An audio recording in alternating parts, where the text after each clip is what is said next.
여러분 안녕하십니까? 박용의 뉴스라이브 문을 엽니다. 장마가 소강 상태를 보이면서 날씨는 더 무더워지고 있습니다. 오늘 서울 33도로 어제보다 2도가량 높아지면서 한낮에는 푹푹 찌겠습니다. 이럴 때는 온열 질환 조심하셔야겠고요.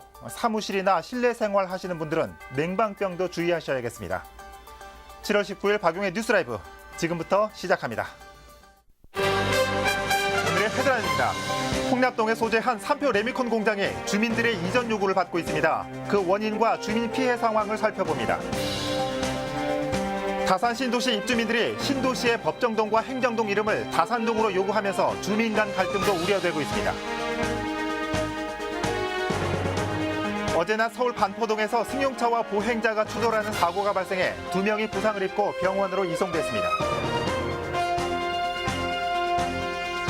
판로 개척에 어려움을 겪고 있는 소규모 벤처기업들의 홍보를 위해 파워 블로거들이 힘을 합쳤습니다.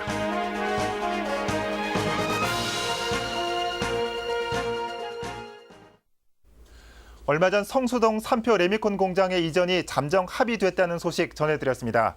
이 세부적인 조율은 남아있지만 잠정적으로 2022년까지만 운영을 하고 옮긴다는 건데요. 그렇다면 서울 시내에 남아있는 또 다른 산표 레미콘 공장인 풍납동 공장은 사정이 어떨까요? 현장에 나가 있는 취재기자 연결해 내용 알아봅니다. 서정함 기자. 네, 저는 지금 송파구 풍납동 레미콘 공장 앞에 나와 있습니다. 네, 이 산표 레미콘 풍납동 공장 역시 성수동 공장만큼이나 이전 요구가 많았던 곳이죠? 네, 맞습니다. 이곳 송파구 풍납동 공장 역시 성수동 공장만큼이나 많은 이전 요구가 있었는데요. 이유는 크게 두 가지입니다. 송파구 풍납동 공장이 바로 주택가와 밀접해 있어 인근 주민들의 피해가 심각했는데요. 공장 인근 주민들은 공장이 주택가와 너무 가까워 많은 피해를 보고 있다고 호소하고 있습니다. 또 다른 하나는 이곳 풍납동 공장터가 백제 풍납도성의 유물이 남아있는 사적지로 지정이 됐기 때문입니다. 발굴 작업을 위해 풍납동 공장은 이전해야 한다는 서울시와 문화재청의 요구를 끊임없이 받아왔습니다. 지금 화면상으로 봐도 주변에 주택가도 많고 지금 서기자 뒤로 레미콘도 지금 쉴 새 없이 오가는데 현재 주민들은 어떤 피해를 입고 있습니까? 네, 제가 이곳 주민들과 인터뷰를 해본 결과 주민들의 고민은 크게 세 가지였습니다. 주민들이 입는 피해는 먼지로 인한 피해, 그리고 소음 피해, 그리고 교통 문제인데요. 이곳 풍납동 공장과 주택가는 이 담장 하나로만 막혀 있어서 주변 주민들은 창문을 열어놓을 때 집안에 먼지가 쌓일 정도라고 합니다. 밤에는 또 공장이 운영되는 소리에 피해를 입기도 하고 트럭이 드나드는 소음도 심각하다고 합니다. 또 큰 트럭이 좁은 길목을 자꾸만 왔다 갔다 하기 때문에 교통에도 큰 불편을 겪고 있다고 말합니다. 자, 그런데 이 풍납동 공장은 지난 2000년대 초부터 좀 이전을 한다 이런 계획이 발표된 걸로 알고 있는데 아직까지 차일피일 미뤄지고 있나 보죠? 네, 현재 풍납동 공장의 이전 문제는 답보 상태에 놓여 있다고 말씀드릴 수 있는데요. 당초 서울시와 이 산표 측은 2003년부터 풍납동 공장 이전을 협의하고 부지 매입을 시작하고 있었습니다.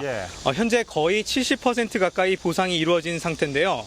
서울시는 매입이 다 완료될까지는 산표의 공장 운영을 가능하도록 해주었습니다. 하지만 2014년부터 산표 측은 보상 비용이 부족하고 다른 이전 장소를 구하기 어렵다는 이유로 이전을 거부하고 있는 상태입니다. 또 서울시와 송파구청 그리고 문화재청을 상대로 10차례가 넘는 소송을 제기하고 있는 상황입니다. 법원의 판단이 있기까지는 아직 오랜 시간이 남아있고 계속해서 항소심도 이어지고 있기 때문에 이전에는 오랜 시간이 걸릴 것으로 생각됩니다. 이렇게 주민 의견과는 다르게 이전이 어렵다는 산표 레미콘의 입장인데, 자, 그렇다면 당장 이 풍납동 공장 이전은 쉽지 않아 보이는데 어떻게 전망하고 계시죠? 네, 예상하신 대로 송파구 풍납동 공장의 이전은 당장은 어려울 것으로 보입니다. 또 산표 측에 문의를 해본 결과 산표 측은 현재는 공장 이전에 관한 아무런 계획이 없다고 밝혔습니다. 또 성수동 공장 역시 서울시와 땅 주인인 현대제철과의 합의일 뿐 산표 측과는 합의된 사항이 없다고 주장했습니다. 또 마땅한 이전지가 없다는 것도 큰 문제입니다. 90분 안에 공급이 이루어져야 하는 레미콘 공장의 특성상 공장 부지는 서울 시내이거나 서울 인근이어야 하는데 지자체들이 레미콘 공장이 들어서는 것을 강력히 반대하고 있는 상황입니다. 예. 앞으로 이전에 관한 진행 상황에 대해서는 향후 추가 취재를 통해서 보도해드리도록 하겠습니다. 지금까지 송파구 풍납동 레미콘 공장 앞에서 전해드렸습니다. 네, 서정함 기자 수고했습니다.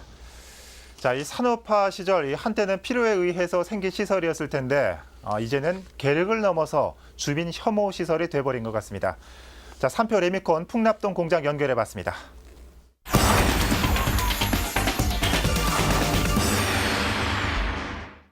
네, 이번에는 다산동 얘기를 좀 해보려고 합니다. 서울 다산동이 아니라 남양주 다산 신도시 내에 추진되고 있는 다산동 얘기입니다. 다산 신도시 입주 예정자들이 법정동과 행정동의 이름을 다산동으로 요구하고 있는데 기존에 살고 있는 주민들의 반발이 우려되고 있습니다. 현장에 나가 있는 취재기자 연결해 봅니다. 김정필 기자. 네, 남양주 다산 신도시에 나와 있습니다. 네. 자, 다산 신도시 올해 말 입주가 시작되는 것으로 알고 있는데 예정대로 입주가 시작되는 겁니까? 네, 그렇습니다. 첫 입주는 올해 12월 말 이곳 진건지구에서 시작되고요. 예. 3만여 세대 8만 6천여 명이 입주할 예정입니다. 제 뒤로 이미 아파트 숲이 형성되어 있는데요. 올해 말을 기점으로 내년까지 입주가 줄줄이 예정되어 있습니다. 예. 지금 제 뒤로 보이시는 곳이 진건지구이고 여기서 구 도심을 지나 왼쪽 편이 지금지구입니다. 다산 신도시로 불리는 이 두 지구는 진건읍 배양리와 도농동, 지금동 일부를 포함해 474만 제곱미터입니다. 예. 자, 지금 화면으로 봐도 규모가 좀 상당하다는 걸 알 수 있는데 자, 입주 전에 네. 행정구역에 대한 정리가 이루어져야 할 텐데요. 이 법정동은 큰 논란이 없을 거라고 했는데 먼저 좀 살펴보겠습니다. 이유가 네. 뭡니까? 네, 이미 남양주시의회에서 다산 신도시 법정동 설치를 위한 의견 청취안이 상임위원회를 통과했습니다. 예. 법정동의 명칭은 다산동으로 다산 신도시 전 구역과 왕숙천변을 포함해 560만 제곱미터입니다. 의견 청취안은 내일 열리는 시의회 본회의에서도 원안대로 통과될 것으로 보이고요. 예.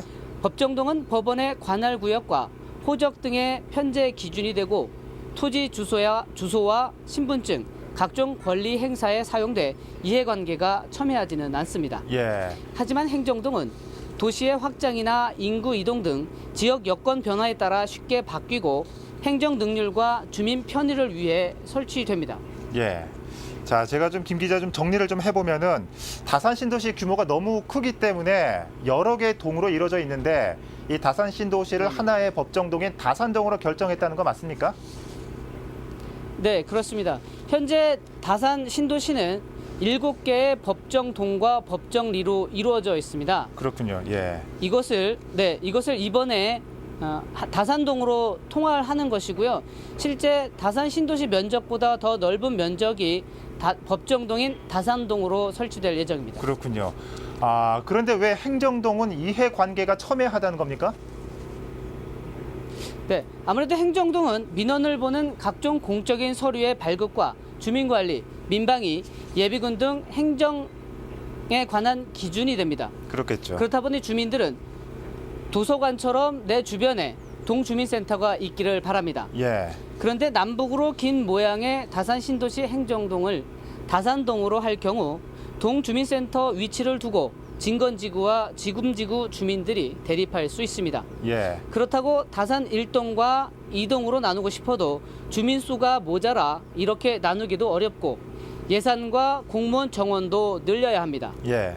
그렇다 보니 진건지구와 도농동을 합쳐 다산 도농동으로 하고 지금지구와 지금동을 합쳐 다산 지금동으로 하자는 안도 거론되고 있습니다. 그렇군요. 이럴 경우 다산 신도시 입주민들의 요구와 기존 주민들의 지역 명칭 유지 요구에 대한 민원을 절충할 수 있습니다. 예. 여러 이해관계가 얽혀 있는데 자, 그럼 다산 신도시의 행정동은 언제 결정됩니까? 네, 남양주시는 오는 9월까지 다산 신도시의 법정동과 행정동 설치를 마무리할 계획입니다. 예.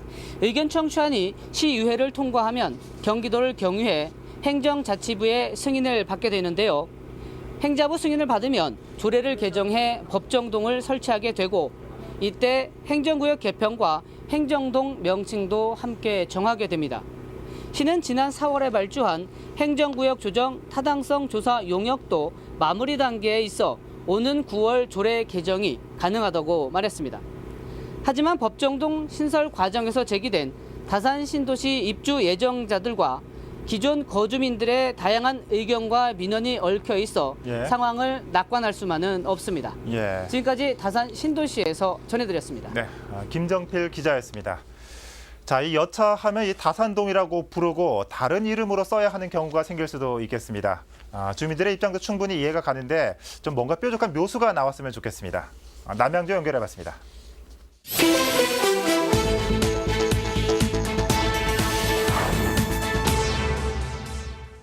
사이렌을 울리며 소방차가 다급히 출동합니다. 사고로 인해 찌그러진 트럭의 운전자는 고통을 호소합니다. 어제 오전 9시 40분쯤 경기도 광주시 신장지 사거리에서 트럭 3대에 의한 3중 추돌 사고가 발생했습니다. 가장 앞에 있던 4.5톤 트럭의 운전자는 부상이 없었지만 뒤따르던 2대의 1.5톤 트럭의 운전자 2명은 부상을 입고 인근 병원으로 이송됐습니다. 어제 오후 12시 20분쯤 서울 서초구 반포동의 한 아파트에서 교통사고가 발생했습니다. 운전자는 지하주차장 입구 앞에서 좌회전하던 중 도로 가장자리로 이동 중이던 보행자 2명을 보지 못하고 추돌했습니다. 이 사고로 70대 남성이 차 밑에 끼어 중상을 입었고 70대 여성은 차에 부딪혀 경상을 입고 인근 병원으로 이송됐습니다.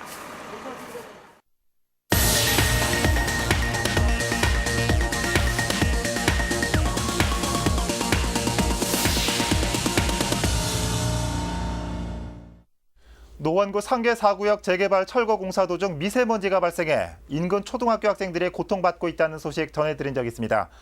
문제 해결을 위해 학부모와 시공사 관계자가 만났지만 타협점을 찾진 못했다는 소식입니다. 박선화 기자입니다.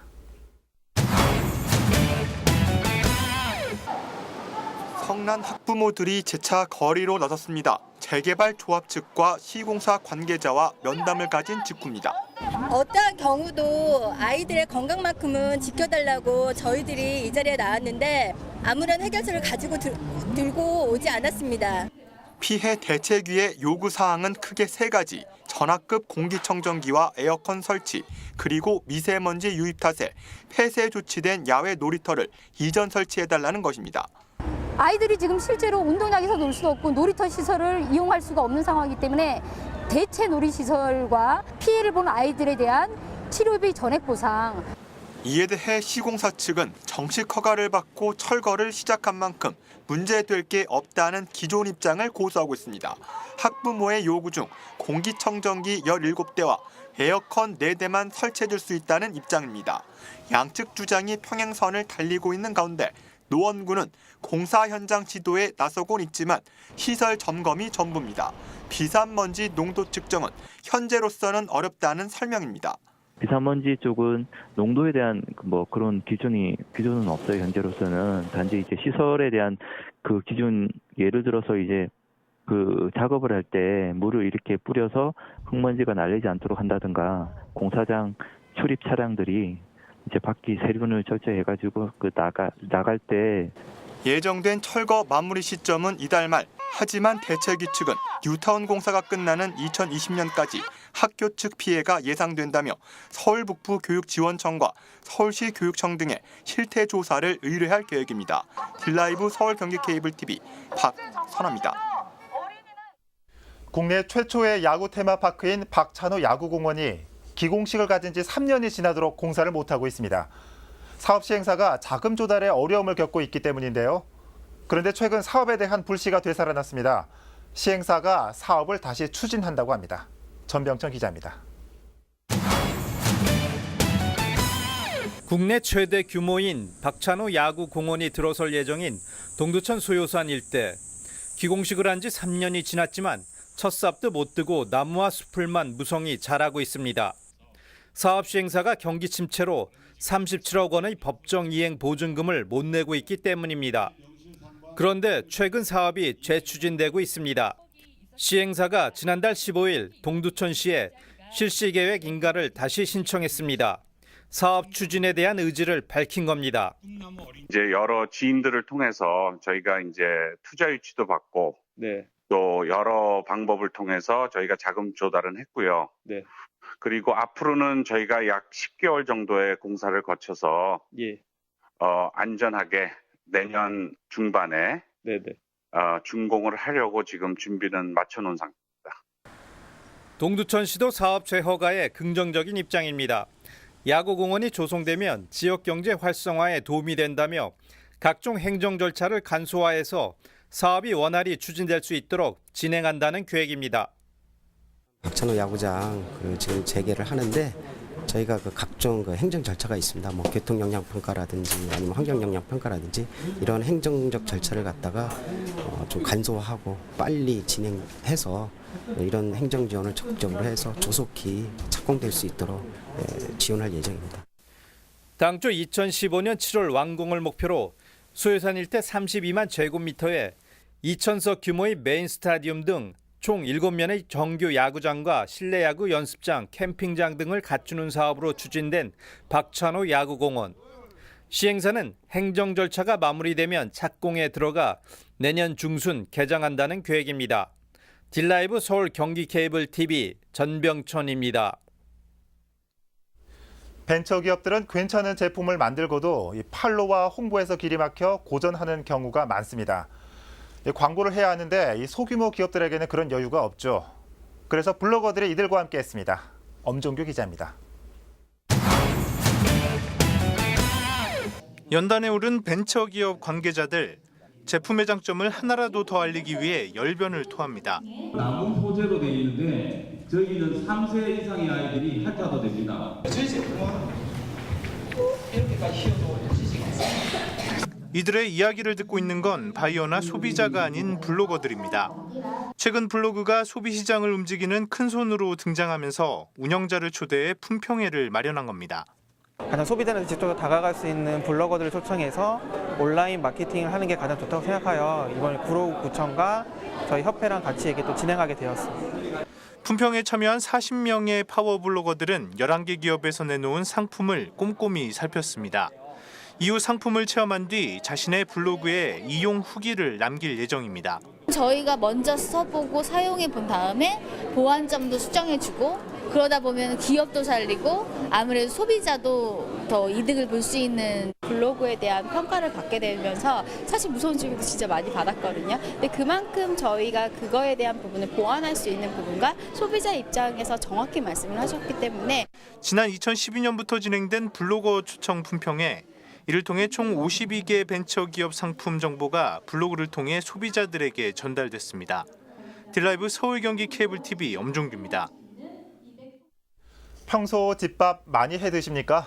일반적으로 한식이라고 하면 조리 과정도 복잡하고 담아내는 것도 중요하기 때문에 만들기 어렵다고들 하죠. 그 어렵다는 한식에 한국 이주 여성들이 도전했습니다. 맛은 어땠을까요? 김동훈 기자입니다.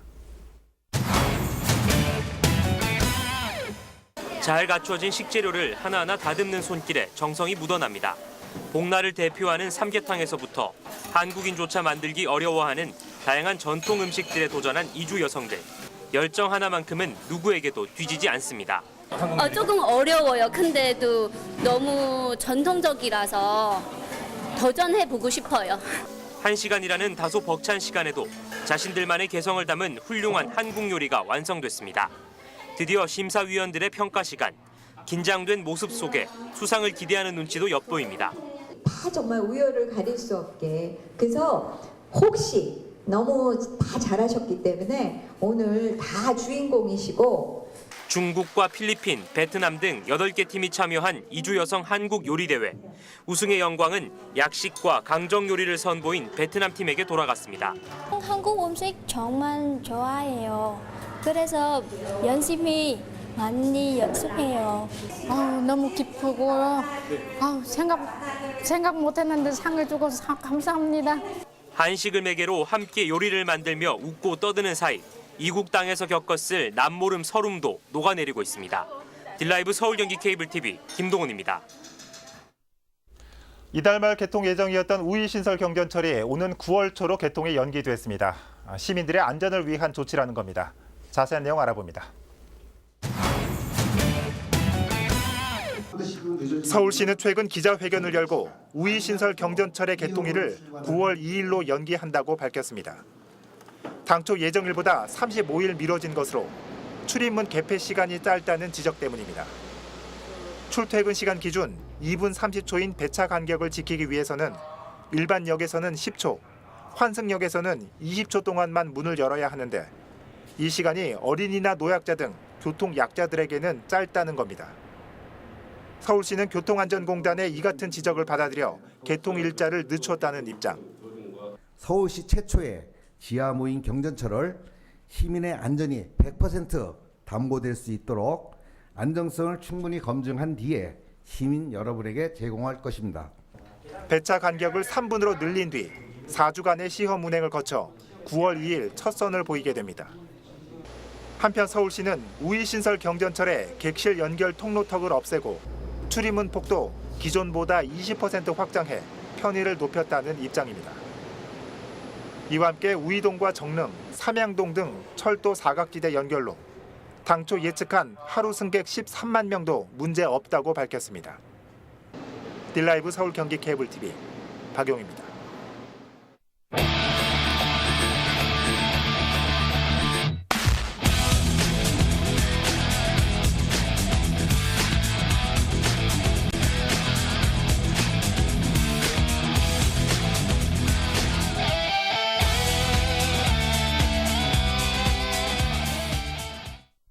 지난 2000년대 후반이죠. 파주 운정 신도시냐 교화 신도시냐 이름을 두고 갈등을 빚었던 적이 있었습니다. 다산 정약용의 생가가 있는 남양주의 다산 신도시, 백제 초기 도읍인 위례성에서 이름을 따온 위례 신도시. 요즘 신도시 이름이 갖는 브랜드 파워는 정말 상상 이상입니다. 그렇다 보니 이제는 신도시 이름에 맞춰 동 이름까지 변경하려는 움직임도 일고 있다는 소식 오늘 전해드렸습니다. 기존의 동명도 써야겠고 새로운 신도시 이름도 넣어야겠고 그렇다 보니 두 개의 이름을 붙인 동명까지 거론되고 있는 상황이죠. 김수, 한무, 거북이와 두루미가 생각나는 오늘입니다. 박용의 뉴스라이브 마칩니다. 시청해주셔서 고맙습니다.